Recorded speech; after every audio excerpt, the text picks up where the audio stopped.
সামনেই সংক্রান্তি, আর সেই উপলক্ষে আজ বানালাম পোয়া পিঠা। কেউ কেউ এই পিঠাকে তেলের পিঠা বা ভাজা মালপোয়াও বলে থাকে। সঠিক মাপের সাথে দেখাবো, যাতে আপনার পোয়া পিঠাটাও একদম লুচির মতো ফুলো ফুলো তৈরি হবে, আর ভেতর থেকে তৈরি হবে একদম জালিদার। এই পিঠার একটা সুবিধাও আছে, স্ন্যাক্স হিসেবে যে কোনো সময় খেতে পারেন, আর রেখে দেওয়া যায় 4 থেকে 5 দিন অনায়াসে রুম টেম্পারেচারে। ভেতর থেকে ফাঁপা হয়ে কত সুন্দরভাবে এটা ভাজা হয়েছে। চলুন শুরু করা যাক রেসিপি। নিয়েছি একটা মিক্সিং বোল। মিক্সিং বোলের মধ্যে নিয়ে নেব মেজারিং কাপের 1 কাপ ময়দা। আমি ময়দা নিয়েছি, ময়দার জায়গায় আপনি চাইলে আটাও নিতে পারেন। আটা, ময়দা, চালের গুঁড়ো যে কোনো কিছু দিয়েই এই পোয়া পিঠেটা বানানো যায়। এরই সাথে এর মধ্যে দিয়েছি মেজারিং কাপের 1/4 ভাগ সুজি। সুজিটা দিলে একটু মচমচে ভাব হয়, সেই জন্য সুজিটা দেওয়ার চেষ্টা করবেন। আর সাথে দেব আধ কাপ মতো গুড়। আমি পাটালি গুড় ব্যবহার করেছি। যেহেতু এখন প্রচুর খেজুর গুড় পাওয়া যাচ্ছে, সেই জন্য আমি খেজুর গুড় দিয়েই এটাকে বানাচ্ছি। গুড়টা আমি ভেঙে দিইনি, তবে আপনি চাইলে ভেঙে দিতে পারেন। এরই সাথে দিয়ে দেব 1/3 কাপ মতো দুধ। সমস্ত কিছু দিয়ে এবার এটাকে মিশিয়ে নেব। আমি প্রথমে 1/3 কাপ দুধ দিচ্ছি, দিয়ে ভালো করে আগে মিশিয়ে নেব। আগে থেকেই 1 গাদা দুধ দিলে পরে মিশ্রণটা পাতলা হয়ে গেলে তখন আর ভালো করে পোয়া পিঠেটা তৈরি করা যাবে না। তবে আমার মনে হচ্ছে দুধ আরেকটু লাগবে, সেই জন্য আরও 2 থেকে 3 টেবিল চামচ মতো দুধ আমি এর মধ্যে মেশাচ্ছি। খুব বেশি দুধ আগে থেকেই দেব না। এই দুধটা দিয়ে আগে মিশিয়ে দেখে নেব যে দুধ আর পরে লাগবে কিনা। আচ্ছা, এখানে আরেকটা কথা বলার আছে। আপনাদের মনে হতেই পারে যে গুড়টা আমি একদম গোটা গোটা দিয়ে দিলাম, গুড়টা গলবে কি করে। কোনো চিন্তা নেই, যেহেতু সুজি দিয়েছি, যে কোনো কিছুতে সুজি দিয়ে মিশ্রণ করলে সেই মিশ্রণটাকে একটু রেস্টে রাখতে হয়, যাতে সুজিটা একটু ফুলে যায়। সেই জন্য আমি গুড়টা গোটাই দিয়েছি। এবার যতক্ষণ এটা রেস্ট হবে ততক্ষণ গুড়টাও ভেতর থেকে সমস্ত ময়েশ্চার টেনে নিয়ে নরম হয়ে যাবে, আর গুড়টা গলেও যাবে। আধ ঘন্টা পরে ফিরে এলাম। দেখুন, ঢাকনা খুলে আমি দেখিয়ে দিচ্ছি যে গুড়টা সুন্দরভাবে মিশে গেছে। এবার দেখুন মিশ্রণটা মেশাচ্ছি, একদম নরম হয়ে গেছে, গুড়টা গলে গেছে, আর মিশ্রণটাও বেশ পাতলা হয়ে গেছে। আর এই সময় গুড়ের যদি ছোট ছোট টুকরো থাকে, তাহলে সেগুলো চামচের পেছন দিয়ে এভাবে চাপ দিলে পরেই সুন্দরভাবে গলে যাবে। চামচের পেছন দিয়ে চাপ দিয়ে গুড়টা গলিয়ে নিয়ে খুব ভালো করে এবার মিশ্রণটাকে ফেটিয়ে নিতে হবে। যত ভালো করে মিশ্রণটা ফেটানো হবে, ভাজার সময় পোয়া পিঠেগুলো তত সুন্দরভাবে ফুলবে। মিশ্রণটা কনসিস্টেন্সিটা কীরকম হবে সেটা একবার বলে দিচ্ছি।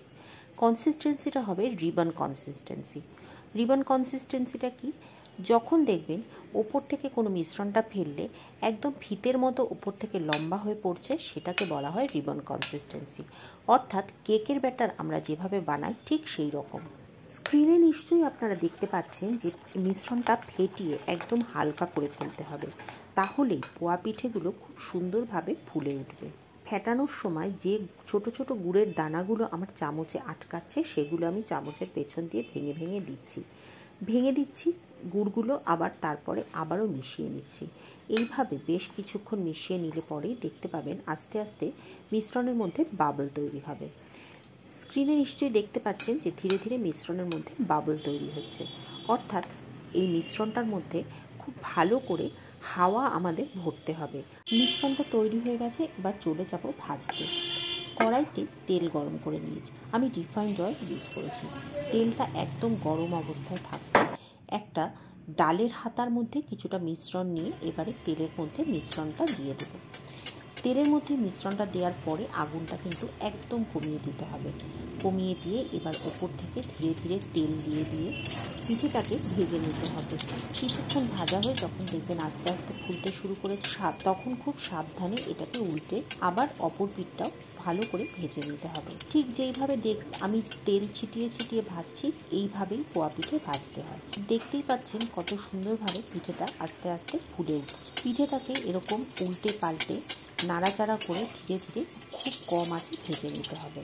আর ভেতরটা যাতে খুব ভালো করে ভাজা হয়, তার জন্য এভাবে একটু চেপে চেপে দিলে পরে ভেতরটাও খুব সুন্দরভাবে ভাজা হয়ে যাবে। সমস্ত ভাজার প্রসেসটা কিন্তু স্লো ফ্লেমে করতে হবে, তা না হলে ভেতরটা কাঁচা থেকে যাবে আর বাইরেটা লাল হয়ে গিয়ে পুড়ে যাবে। দেখুন কত সুন্দরভাবে এটা ভাজা হচ্ছে এবং কালারটাও কত সুন্দর কালার এসেছে। এবারে ভাজা হয়ে গেলে পোয়া পিঠেটাকে তুলে নেব। তুলে নিচ্ছি একটা জালির মধ্যে, ছাঁকনির মধ্যে তুলে একটু চেপে চেপে নেব, যাতে যদি এক্সট্রা কোনো তেল থাকে সেই তেলটা যাতে বেরিয়ে যায়। তৈরি হয়ে গেছে একটা পোয়া পিঠে। একটা পিঠে তুলে নেওয়ার পর তেলটা আবার আগুনটা বাড়িয়ে তেলটাকে একদম ভালো করে গরম করে নিতে হবে। তারপরে আমি আবার আরও একটা পিঠে ভাজতে দিচ্ছি। অনেকে কিন্তু একসাথে 2-3টে পিঠে একই কড়াইতে ভাজতে পারেন। যদি কড়াইটা একটু বড় হয় আর একটু বেশি করে তেল দিলেই 2-3টে পিঠে একসাথে ভাজা যায়, কিন্তু আমি একদম সেটা করতে পারি না, সেই জন্য একটা একটা করেই করছি। আপনাদের যেরকম সুবিধা আপনারা সেইভাবে ভাজতে পারেন।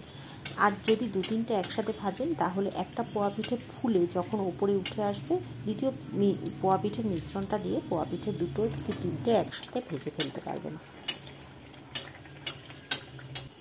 এদিকে দেখুন আমার দ্বিতীয় পোয়া পিঠেটাও তৈরি হয়ে গেছে, ওটা তুলে নিয়ে আরও একটা পোয়া পিঠে আমি দিয়ে দেবো। এভাবে সমস্ত পিঠেগুলো আমি ভেজে নিচ্ছি।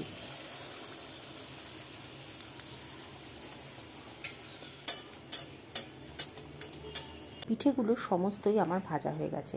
দেখুন কত সুন্দর রং এসেছে পোয়া পিঠেগুলোর। এই পোয়া পিঠেগুলি এই অবস্থায় আপনি ইচ্ছা করলে 5 থেকে 6 দিন পর্যন্ত একটা এয়ারটাইট কন্টেনারের মধ্যে খুব সুন্দরভাবে স্টোর করে রাখা যায়।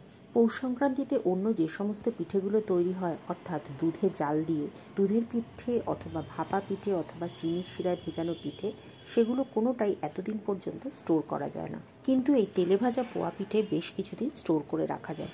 পৌষ সংক্রান্তির সময় একসাথে অত পিঠে খাওয়াও যায় না, আর এই পিঠেটা আপনি বানিয়ে যদি স্টোর করে রাখেন, অন্যান্য পিঠেগুলো শেষ হয়ে যাওয়ার পরেও এই পিঠেটা এনজয় করতে পারবেন। রেসিপি কেমন লাগলো কমেন্ট করে অবশ্যই জানাবেন। সকলকে মকর সংক্রান্তির অগ্রিম অনেক অনেক শুভেচ্ছা জানিয়ে শেষ করছি আজকের ভিডিও।